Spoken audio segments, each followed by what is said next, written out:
After some days at the conference, we finally make it. Yes. We had a really busy time, Yes. and I'm happy we met today to Yes. talk about your program. We are networking. Yes. Yes. So, please tell us a little bit about yourself, the history of the exciting things you're doing, and which made you one of the world, part of the world exhibit of The good very practice, special the good projects. practice. We were invited, and that was an honor for us. I mean, I'm a medical doctor from Sweden. I have been working in internal medicine for many years at my city Uppsala in Sweden. I have been working against some of the world threats, and that is the nuclear weapons, the atom bombs.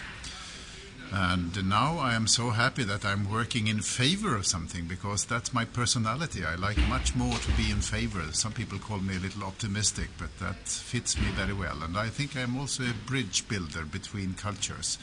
So what I'm doing today is also connected to health. So my profession as a medical doctor in rheumatology, joints, and in hematology, blood, it helps me to understand the need of working internationally.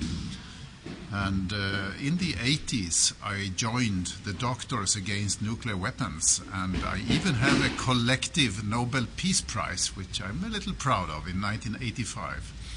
So I'm a Peace Prize laureate, but a collective with 50,000 other doctors in the world. And since the 1980s, I got aware that young people, we made some research, young people lack hope for the future, and that's a very, very bad sign. If you don't have hope for the future, you can't create any energy to change your situation, and you regress and you fall into despair. So together with some visionary peace activists, I said, as a doctor, I have to formulate some sort of prescription, or we call it a recipe. And I said, let's help to bring young people into global affairs. Let's help them to have a platform, a forum where they, from different countries, can formulate some sort of program, some interaction internationally, so that we can get away from the nuclear threats, that we can shape a security together where the weapons of mass destruction will be absolutely outdated. They can go into the museums.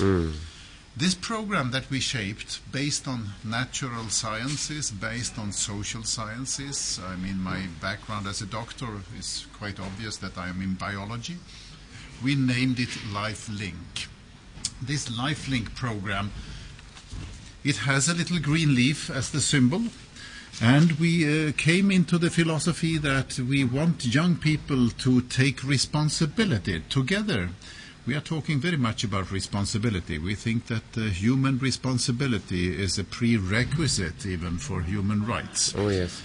And we said, in a program, in order to make it holistic, in order to make peace concept, explain the peace concept, we said each young person, each teenager that this program approaches at schools must learn that he and she is important. And also that they can influence locally where they live, where they work. And they have to consider 3 dimensions.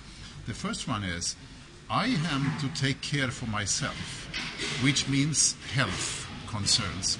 Secondly, I can and must take care of how I interact with other people. And this is the classical peace concept. I shouldn't work with my fists. I should rather work with open hands and joining hands. And that's why we have a nice picture here.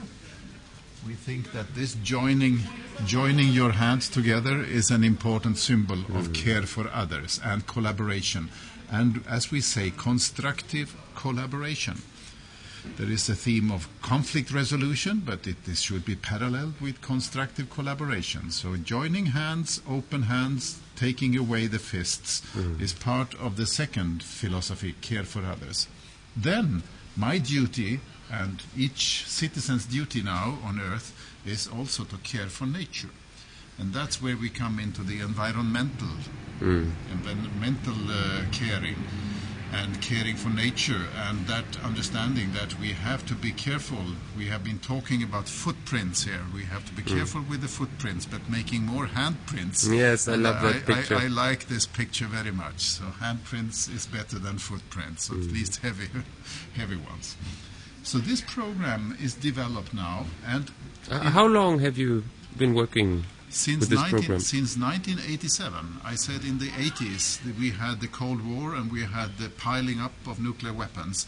So we said it's urgent that we start something, and we started it on the 24th of October 1987, which is the United Nations Day. Oh, okay. Yes. So it's 21 years now that it has been working. And approaching the new millennium, we asked schools in the world. We then had some connections with schools in the world, and I was the founder and I perhaps the most active person in this program. We asked schools in the world, what is the most important lessons that we have to put into the agenda and the curriculum for the new millennium? Which lessons should we recommend for schools across all national borders and religious borders and cultural borders that we can cooperate around?